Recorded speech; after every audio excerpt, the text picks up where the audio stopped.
Hello, everyone. Welcome to another episode of the Lethal Venom podcast. My God, I'm breaking my watch. Anyways, welcome. Today is not going to be one of the more funny episodes. This is going to be kind of a serious podcast episode that I have planned for today. I also have made a makeshift mic stand with 4 books, so hopefully the audio is fine. I'm pretty much talking real close to the mic, but I have my back pressed up against the chair so I don't have any back problems, but we'll see. Right now the levels are doing pretty good, so maybe this will work. I don't know. I might just have to end up holding it.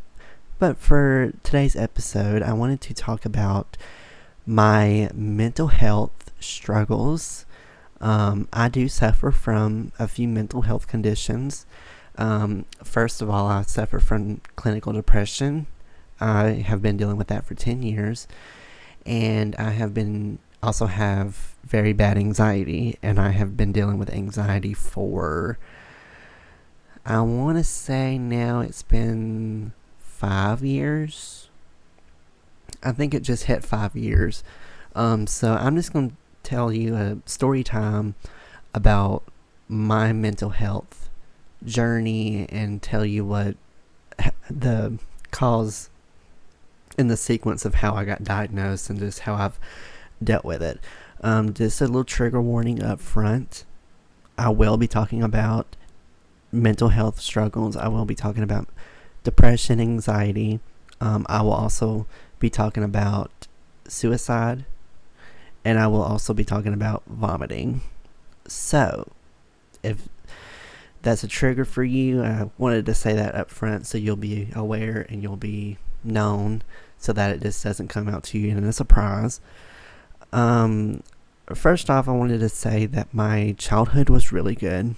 I had a really happy childhood from when I was born until 5th or 6th grade. It was really good. But my mental health story begins in middle school around 8th grade. When I was in 8th grade, I was 13. I think I was 13 at the time. A lot of stuff happened in my home. My grandmother got sick very unexpectedly. She got really sick.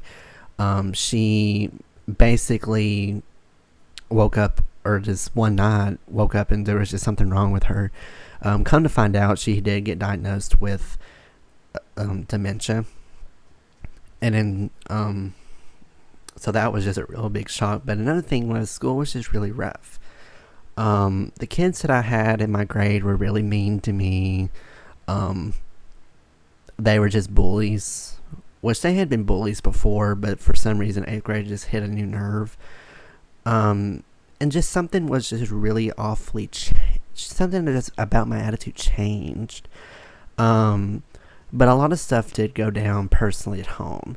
I remember, and I don't I can't fully remember how this started, but I did get a very bad porn addiction in 8th grade. It all started just like a celebrity photo popped up on Google. And I wasn't even searching naked photos because I was very conservative. I was really much raised in a strict Christian home. So we didn't talk about sex, we didn't talk about curse words, we didn't talk about nudity, we didn't talk about any of that, like violence, nothing. So of course I had no idea what nudity was. I didn't know any of the personal body parts. I didn't know sex positions. I knew nothing. So I definitely was not going out searching for this stuff if I didn't even know what it was. But I just remember, I think I was pulling up a celebrity, and I think their face had been photoshopped onto someone's body that was nude, and for some reason it kind of just drew like a surprise to me. I was shocked because I thought, whoa, I've never seen anything like this. Um,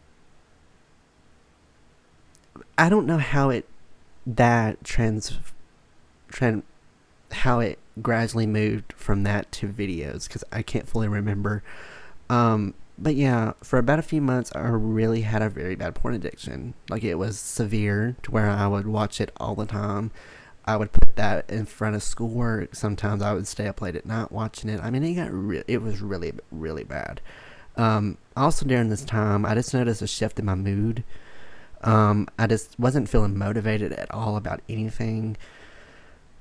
I basically just didn't want to do anything. But a lot of people don't know is that I really had a very bad, just like a scare factor. For that Christmas that year, which this was 2015, and iPhones were really popular at the time. So iPhone 5, iPhone 6, all those stuff were popular in 2015. Video games. So most kids that are 13, about to be 14 years old, would want a new iPad, a phone, a new gaming system. They'd want new games. They'd want toys. For Christmas that year, the only two things I wanted was a typewriter and the phones that had the circular thing in the middle where you'd have to rotate the... I don't remember what the term for those phones are, but phones that were used back in the 50s through like 70s, 80s, was that those phones. I look back and I thought, why in the hell did I want those two things for Christmas that year? And everything else that I got, I just was not happy. Well, a few months had gone by. Everything was still going. The bad grades that I was getting in school because I just was not motivated. Porn addiction was still going on. There was brief moments where I did think about suicide, but I was basically too much of a pussy to fall through with it. I basically was too scared, and I also didn't know how to do it. I definitely didn't want to take pills, because I think I was taking pills at the time for something else. I don't know. The rope method would not have worked because I can barely tie a knot. I can tie my shoelaces, but I can't tie any other knot. And then I would never know how to get a gun. So, I had thoughts, but I never attempted it. I just want to make that clear that during this whole charade I've had with my suicide thoughts, I've never attempted it. I have thought about it. Yeah.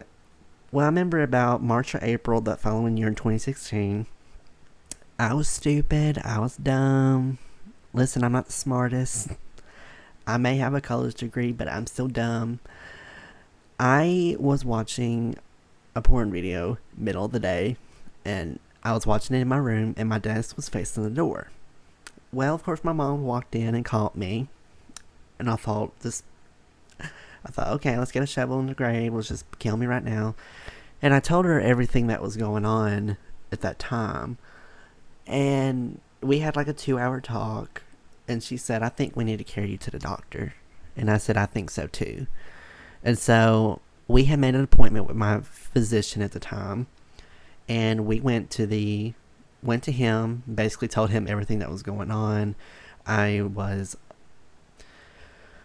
and I told him everything that I just said from here on. Told him about the porn addiction, the bad grades, the thoughts I've had. And he says, and so he brings both of us back in, and he said, I think you have depression. So I officially didn't get diagnosed with depression until 2016. But I basically showed symptoms of depression since I was in 8th grade, or since end of 2015. About, I would say October, November is when I got it, of 2015 is when I first started showing signs of depression. So I had this thing called clinical depression. And what that is that it's not a type of depression that you can predict and take care for. Now, yes, there are medicines that you can take to help mitigate and help lessen the chance of you getting it. but it's not a guaranteed. This medicine will let you not have depression ever again. Clinical depression comes in spurts. I could be depressed for a month and then be depressed free for 4 months, and then I could have a depression spell last for 4 hours, and then I could be depression free for 4 years, and then it could just come back and stay with me for 2 years and then be gone for a week. Does my depression come stronger at certain times of the month? Yes, and I'll talk about that here in a little bit. But at the time, it was just waves. We couldn't predict it. It just came when it wanted to. So throughout all of high school, it was like that. Freshman year, sophomore year. Junior year, I really didn't have depression symptoms. So I'd say junior year was kind of my best year ever, I guess you could say. Mentally wise. Yeah, I remember my grandmother died in 2017 when I was a freshman. So I lost my grandmother when I was 15. I just turned 15. And of course, the depression comes from that. So in January, that's usually when it comes. Senior year, though, is when I had another very much struggle bus. 911 was about to be on speed dial. When I first started senior year started out pretty good. Except I was sick on the first day of school, and all my years I've been in school from kindergarten to now, I never in my life have been sick on the first day of school. Never happened, and it didn't happen after that. So I thought that was weird. Well, when 2020 rolled around, we had come back from Christmas break. It was the start of our spring semester in high school. And I just remember that I was fine.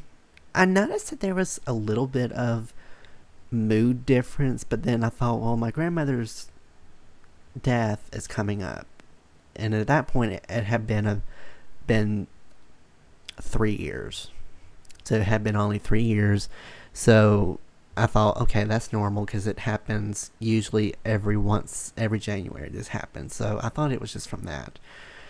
Well, I started showing very weird signs. When January rolled around, one of our dogs that we had for 10 years was starting to go sick. And he had just turned 10, and 2 days after he had turned 10, he died very 1st of February. So he died, I think, February 3rd. Of course, we were all heartbroken.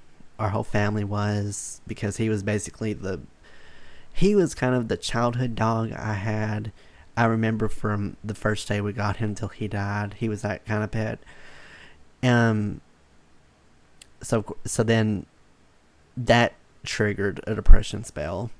And then about mid-February is where things really took a weird turn. We had a history teacher that taught government history. I want to say, I don't think him as a person caused my anxiety, but I think how he handled the class did. And so I do kind of put blame on him for him being the main reason why I am about to tell this story. One night, and I can't fully remember when, I think it was middle of February, I got really nauseous. And I thought, oh Lord, here we go again with the flu or something, because I usually get sick in January, February, in that range, because, you know, we at that point had very cold winters, and I do not do well out in the cold. So I get sick very easily if I'm outside a lot in the cold weather. And if it's raining too, it's just like it's just like a very instant thing of, oh, you're definitely going to get sick from it. So I thought I was just getting sick just because it was February and it was cold. But this happened in the middle of the night. I was laying in bed and felt very, very nauseous. And it was one of those where, you know, you don't want to move because you're going to puke if you move a muscle, but then you also are in that mindset of, if I don't puke, we're going to be playing this game for a long time. And so how my bedroom was that the bedroom I had, there was no bathroom connected to it. So I would have had to get up out of my bed, go out of my room, and down the hall to the bathroom. So this was one of those times where you wish you had a bathroom in the bedroom. And I know most houses have a bathroom connected to it, but our house is just weird. The people who built it technically didn't have a brain. They probably were high on drugs when they built it, and so they didn't know what they were doing. But I just remember this happened for the first few days. It happened multiple nights, and this would either happen in the middle of the night, like I could lay down and about 1 or 2 a.m. wake up and have this feeling. Of course, it resulted in me throwing up. And this happened a few nights, and it also would happen in the morning too. I would wake up, have the same feeling. I would end up throwing up in the morning, and then felt awful for the rest of the day, because that's just how I am. Every time I puke, I feel like I've been hit by a truck. And so this happened basically all of February. There were days where I didn't want to go to school because I fully believed that my school was doing this. We thought it was depression, but then I looked at my mom and I said, Mom, I've had depression now for 4 years. I've never had this kind of a reaction to my depression. I said, I don't think it's that. It's something else. I don't know if it's just a nerve thing, if it's just a sickness I have. Because between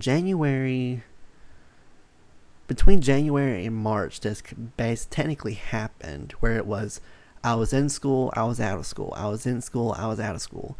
In which no one ever did text me to see if I was okay. I could have died in a car crash. They wouldn't have cared. That's the type of class I had, y'all. They never checked on me once. Even when I came back to school after being out for maybe a week or two, they didn't say anything. They just thought it was fine and normal that I was out for so long. And I said, okay, well, I'll remember that. So we finally wanted answers, because this had gone on for months now, for weeks. It felt like months, but this happened for weeks. And I said, Mom, we have got to go to the doctor. Something's just not right. So we went to the doctor, and I think this was around end of February, maybe 1st of March. And we went in and said, something's up.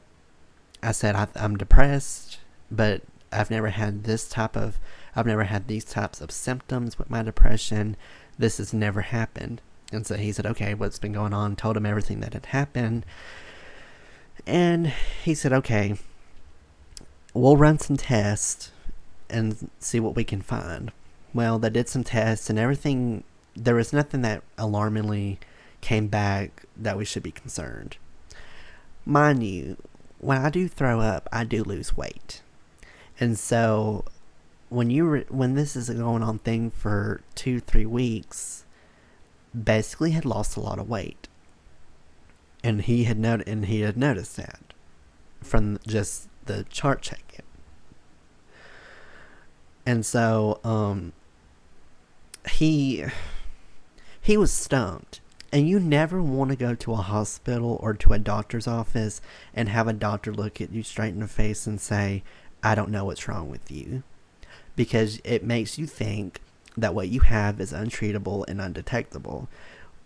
So that means if they don't know what it is, it can't be treated, and it's possibly a thing that you'd have to live with the rest of your life. So of course I was panicking, and I think cried when I got to the car, and I told my mom, I said, I think that's the first time we've ever not had an answer from that doctor.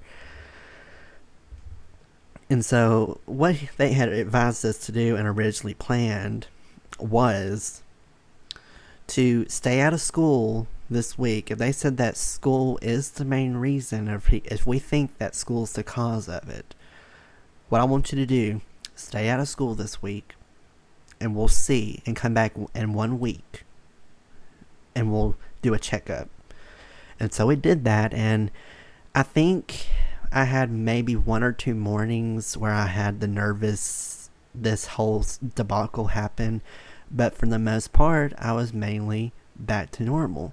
So I thought, okay, it is school. And I told my mama, I said, it's this history class. The math class I was taking was not hard. I was working in the library for one period, which basically sat there and did nothing. I also was taking a business class that was not hard. So I said, it has to be this history class. I mean, unless something else is going on, and I was not being bullied at this time. I was not being picked on. The bullying basically stopped when I hit high school. So I said, it's not that, it's this class, and it's him. And she said, well, we then had to decide if I wanted to do homeschool or if I wanted just to go back to school and deal with it or just try to survive. Because this was March. We had basically 2 months. And I told her, I said, well, do you want to see what the doctor says? And he said, yeah. And she said, yeah, we can. So we went a week later for a checkup, and we said, I think it is school. And then he came back and said, I think you might have anxiety because the symptoms that you're saying kind of lead towards anxiety. And I thought, well, great, that's just something else to add to what's wrong with me. So we technically got a diagnosis that I got diagnosed with anxiety. And he said, well, what we can do is I can come up with a doctor note and we can get you pulled out and you can do homeschool. He said, this is up to your decision. So once we figured out a game plan, the next thing was to get my weight up.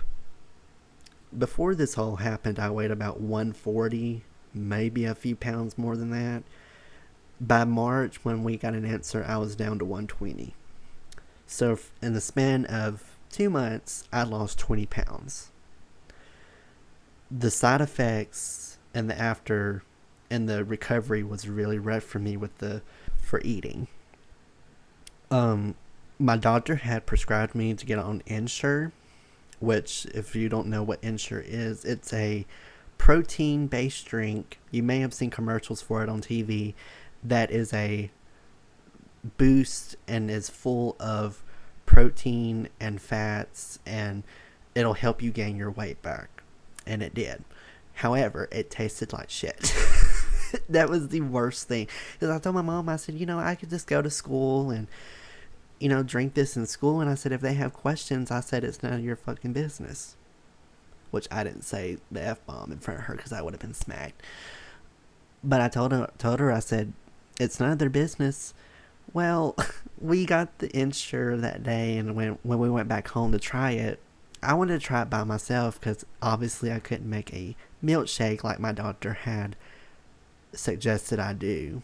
So I went and took the first sip, and it was vanilla, and I love vanilla. I love vanilla flavoring of anything. Ice cream, cake, you name it. Milkshakes. This was the first vanilla thing that I did not like. I basically gagged so bad. I said, "Oh, that is awful." I said, "Whip it in a milkshake." Put it in a milkshake right now. And so I said, okay. Well, luckily, March, as I said, this was March of 2020. We all know what happened during that time. COVID was really starting to ramp up. So my school had decided to close and shut down school. So I stayed out of school for another week to just kind of get my weight back up and get on the right medicine and get all that in my system. And then I started back March 6th. Yeah, I think so, because I think we had got out that same day. The only reason why I went back to school was because I had to make up a math test, which I cheated on, which she doesn't know, but basically, yeah, I cheated right in front of her face. She didn't know, but we are not gonna look back on that. But I went there, and this was a thing where our board of education basically said, if you don't want to, if you don't have to come to school if you don't want to. Well, people literally took that to heart. And I pulled in, and there was no cars there. There were maybe all the teachers were there, and there may have been 4 or 5 cars, including mine, that were out in the student parking lot. There was a moment where I thought, should I just turn around and go back home? Because what's the point of going in? But I thought, well, I guess I could take my exam and leave. So I went in, and of course I was the only one in my homeroom, and I walked in, and what was weird was that the history teacher that I've been talking about, I had his wife for homeroom. She was nice. He was an asshole. I walked in the homeroom, and I was the only one in there. Ended up being the only one, I think, from my grade to show up. Well, there might have been one other person there, as I'm thinking about it, or two. But anyways, most of the people in my class were gone. Or just didn't come. I went, and then he comes in there, and I said, did I have any makeup work? And he said, did I post anything on Google Classroom? And I said, no. And he said, no. If I would have known that was the last time I would have seen him, I would have flipped him off and cussed him out. I thought, you're just such an asshole. In which, they're married, and I guess what they say, opposites attract, is true. Because they're nice and evil. So, to him, fuck you initially for talking to me like that. And you're the reason why I have anxiety. So, I'll help you marinate in that. So, I went and took my math exam. And then I went to the front office. And I swear, people were just in a shitty attitude that morning. The SRO officer that we had that morning, she kind of had an attitude, or just had like she was the shit. Walked in, and I turned my excuse in, and the secretary that we had up front was really nice. I worked in the office with her for a semester. Why I wasn't able to work in there another semester, I don't know. I think it was just because I wasn't her favorite. But she was nice to me. Anyways, walked in, turned my excuse in, and the SRO officer was like, why are you here? And then the secretary said something nice, or actually spoke up for me. And I thought, again, if it was the last time I would have seen her, I would have flipped her off too. I'm like, why are you getting mad at us for coming here?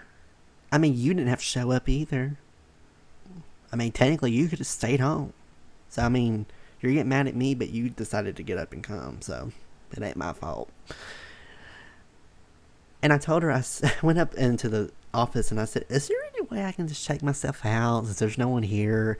And she said, well, if your mom calls the front office and just says, and checks you out over the phone, then she can do that. And then once you take your exam, you can leave. I said, bet. I said, okay. So I went and took my exam. And as soon as I'd finished that exam, my ass was out of there. And eventually, I think they ended up dismissing us. I think they ended up making everyone go home. I can't fully remember if they stayed there the full day. But after I had come home, they initially put us on a 3-week spring break. And we were going to start back in April. Well, COVID was like, I'm just going to stay around for about 2 years. And so they basically canceled school for that rest of the school year. So I didn't go to class from March until August. So I had basically a 6-month. Yeah, I had I won't keep that in. 6-month period where I didn't have to do any schoolwork. So from that on, I really focused on my mental health, and I really wanted to get my anxiety and depression. Well, when college came around, what people don't know is that anxiety does change your way of life. It changes how you wake up every morning. It changes how you approach everyday things now. Anxiety really, really took a toll on me. Going to my great-grandmother's house next door made me nervous. Going to my hometown and just going to a store that I had been in 500,000 times made me nervous. going on vacation made me have anxiety. I mean, everything. Seeing a friend that I've known for 10 years would make me have an anxiety attack. I mean, it changed basically everything I do. Um, so it took us forever to get that under control. And basically, for my first 2 years of college at Gaston State, it was a mixture of dealing with depression and anxiety. My depression really came back end of 2020 because I got diagnosed with COVID. I did contact COVID. How? I don't know. We don't know how I contacted it. And I basically had it for 6 months. So I had the long COVID. It had the long-term symptoms. And so I fell into a very bad depression from November until March or April. And in that following year, my anxiety was still like full on. I'm here. Anything that I did was still going to class, made me anxious. Just going out to hang out with friends I would have immediate anxiety attack. And most people, when they're having an anxiety attack, theirs is in the form of can't breathe, very fast heart rate, shortness of breath. Mine results in vomiting. Why my anxiety is like that, I don't know. I would much rather take not being able to breathe over puking. Some people might disagree with me on that, but for me, I would rather that than puking because I don't like to. But it was just this was, ever since I had anxiety and got diagnosed with it, went on for 2 years. Well, end of 2021, there was just breaking points I had. I looked at my mom and I said, I cannot deal with this anymore. I did have brief suicide thoughts again, but I want to make it clear, I never attempted to do anything. I never cut myself. I never tried to hang myself, shoot myself, overdose on pills. I never did any of that. I just thought about it. And we found a therapist that was about an hour away from my home. And I went to him for, I think end of 2021 until I basically came to Auburn was when I went to see him. And it helped some, but it did not cure the anxiety at all. Once I get into a very recognizable routine, I'm not anxious. The second there's a big change, or there's just a slight, like a little minuscule change in plans, that's when my anxiety is like full on. That's when my anxiety panic just turns itself on. It really sucks. I was borderline. It took me forever to get over it. I mean, I have some of the anxiety attacks I had caused me to have PTSD. I full on have PTSD from the anxiety. I do. I just look back and it just reminds me, and I don't panic, but it just triggers just some emotion in me. And so we finally went to a psychiatrist, and she put me, and I want to make this clear, she put me on the best saving medicine for the anxiety. That the second I started taking this anxiety medicine, it was a pill called Zoloft. It changed my life forever. I was able to go out and eat without my nerves picking up. My mom and I had gone on vacation that summer after I started taking it. I ate every day on the trip. I woke up and was not nervous. I was actually able to eat breakfast in the morning. I was more happy at this time. I mean, this medicine was truly a godsend to me. I am so grateful that this medicine came to me, because the anxiety now has really gone down. My depression, though, was still a little bit there. It used to be my depression comes every January into February. Well, now it's from January to April, because I've lost After I got diagnosed with depression, I failed to mention I lost 2 dogs back to back in 2022. So my depression was basically on full blast then. I was failing to get into Auburn at this time. I was having no luck trying to get everything transferred in down there. I was stressed out about going and getting school done. The anniversary of one of my dogs was coming up. My grandmother, of course. So January through March, April is just not the best time of year for me. And the depression still comes back every year since then. Because of just all the trauma I've experienced in just those few months over the past 5-6 years. 5+ years, I think. So we kind of roll into today. The moment I'm sitting down here, the moment I'm sitting in this chair recording this episode, the main question I think everyone now wants to know is, what's your depression anxiety like now? The depression is back right now. I know it doesn't sound like it, but I am fully depressed right now. And it's mostly been due to the fact that I am in the middle of job hunting, and I've not really had any luck or any steps into finding a job that's truthful to what it says. I'm trying the best I can, and it's just not working, and it's making me really depressed right now. And again, it's March. This is prime time for me to have my emotions come up. So that it's normal, but it's just a little more prone this time.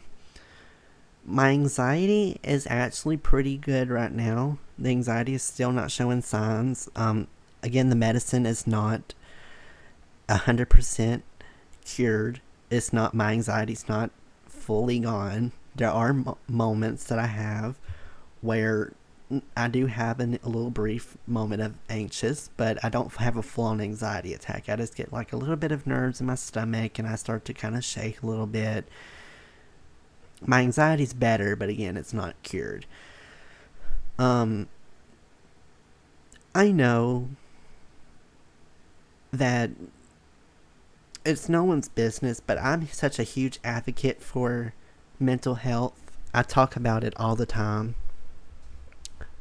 I think I share a little too much about my personal trauma, a little bit too much, but most people barely want to say that they have any kind of mental health disorder. And I'm one that straight out says, yes, I have depression. Yes, I have anxiety. Yes, I've triggered PTSD from it. Yes, it's basically changed my life forever. There's stuff that I did in the past that I'm not proud of. I wish I could go back and change it, and maybe if I had changed it, I wouldn't be where I am today. But I think everything happens for a reason. There was a reason why I got diagnosed with depression anxiety, and I think the main reason was to help others through it. If you suffer from depression anxiety, my advice to you is you're not alone. I know it's cliche. You probably hear this 5,000 times from your parents, friends, therapists, doctors, everyone, but it gets better. It just takes time. I know it sucks if you have it hardcore right now, but just think, you'll fight through it. I have fought through it. I actually have 2 tattoos tatted on my arm related to my depression. I got a tattoo back in 2022. On my left arm, I have the word fighter, because I always fought through my depression anxiety. I never, ever let it get me down. I always came out on top, and I always was the number 1 champion. It never landed me in the hospital. It didn't kill me. It did not leave me to do anything stupid. I fought for myself. And it was basically me fighting myself too, because obviously it wasn't me fighting someone else. I was having to fight the depression in me and the anxiety in me. And I was trying to fight it and say, no, you're not going to get me down. And I did. And I will from this point on every time. And then on my right arm, I have the word survivor, because I survived through it. My please, and I think therapy should be free because it's so expensive. And for something to be so serious, I don't understand why help has to be so expensive. Therapy should just be one of those things that you get for free in life. Because everyone's not going to be able to pay for a full-on visit. Because if therapy was free, I'd be in there every day and I probably would stay there for 4 hours if I could. But you can't. You have to pay and stay only for about an hour. If you can afford therapy, I highly, highly suggest that you do. It will make a little bit of change. Now, some people may come fully healed from it. Some people might not see a difference, but it doesn't hurt to try. Have a supportive friend group and have family that will support you. If you're around people that don't care, it's not going to help you get better. You want to surround yourself around people that have maybe dealt with the same issue that you are dealing with now and they are 100% healed, or they have gone through it themselves and are still going through it and would like to have support. Those are the types of people that you want in your life, are the ones that know and understand you and they're not going to look at you and judge you. Like my roommates, I told my roommates when I first moved in my whole background story. Maybe shouldn't have, but I thought, hell, I'm just going to tell them everything that goes on. And I think they were just a little shocked. I think I probably traumatized them a little bit with some of the stuff that I said. But, I basically talk about it because a lot of people are scared to talk about it. And you shouldn't be scared to talk about it. It's okay to say that you have depression, anxiety, PTSD, if you have any other illness, bipolar disorder, ADD, ADHD, and anything that's classified as a mental health disability. Don't be ashamed of it because you're not alone in it. Just know that I understand what you're going through, and I understand what it's like to have depression and anxiety. But yeah, I'm okay right now. My depression will get better. It always does. It just takes time. Kind of gets emotional a little bit. I feel like my voice is breaking, but I literally am not crying. My voice sounds a little shaky. But I think that's all that I have for this episode. That's my mental health journey. It's not the happiest, but I don't think any mental health story is. There's no form. I did not ask y'all to fill out a form for this because it is a very personal topic, and it's something that I don't think a lot of people want to share. So I didn't have a form or survey for this episode because I wanted it just to kind of be a more one-on-one conversation. So basically it's just you listening to me blab for about an hour. But I think that's everything I covered. I'll probably post it and then I'll be like, oh, I forgot something. That tends to happen with me. But I think that is everything that I have covered. So if you enjoyed this episode, I appreciate you listening to the end. I know it's not the best of all stories, but I think you kind of got a little insight and learned a little bit more about me and who I am now as a person. If you would like to stay updated on future episodes, you can obviously follow the podcast on whatever platform you're listening to. It is available on Spotify, Apple Podcasts, iHeartRadio, and Amazon Music at Lethal Venom. I also have another podcast out called Southern Reads. It's a book podcast. If you like to read and have a love for books or know someone that does, you're more than welcome to check that out. It's on the same platforms as this podcast is. It's there. If I get any more episodes or have any more platforms where my podcast is published, I will definitely let you guys know on where I am also available, so you'll know that there's other options out there as well. For social media, if you want to stalk me and basically see what I'm doing, my personal one, you can always follow me at The Noah Show. It's all lowercase with 3 W's at the end of show. If you have any questions or any suggestions or ideas for the podcast, you are more than welcome to email me, lethalvenompod@gmail.com. Any comments or just recommendations for episode ideas, you're more than welcome to do that. I am also have an Instagram for this podcast, Lethal Venom Podcast. All lowercase, no special characters at all. You can find that on Instagram. I'm trying to think of other platforms. Anything else I need to say? I think that's it. I guess I could give you all some teasers of some upcoming episodes. I did come out with I am about to film a dating episode. I know it was supposed to be for Valentine's Day, but it kind of got pushed back a little bit too far. So it's just going to be like a regular dating episode.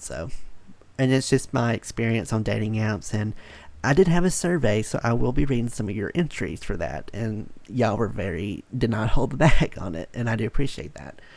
I'm also planning on doing a classmate ranking, but I'm not going to do like a tier ranking like I thought, because I learned that tier ranking puts a lot of work in, and I do not want to do a lot of work. So it's just going to basically be me ranting and basically telling all my classmates off. That's coming soon. There is like a fun little thing that I want to do for a dating app that I think would be fun. And there's obviously going to be more episodes, but those are just some of the top ones that I have that are the ideas there, and I have like the format of what I'm going to do. So there's that. As always, I do appreciate you guys for listening. I hope y'all are being safe out there. I know life is rough out there, but we'll all make it through it. Hopefully there was no background noise. It is spring break, so my roommates and I think hopefully the hippos upstairs have left. So my roommates are gone. So there was no drive-by roommate action out in the hallway that you heard. No slamming of doors or anything. And I think the people upstairs are gone, so no heavy footsteps. No have to worry about hippos coming through the floor. It's been peaceful and quiet. And so I have really enjoyed the silence. And hopefully you will have too, because I'm pretty sure you could hear all the noise in the background. But all that being said, y'all have a great rest of your day, night, morning, evening, whenever you're listening to. And I will see you guys in the next episode of Lethal Venom. Take care. I love y'all.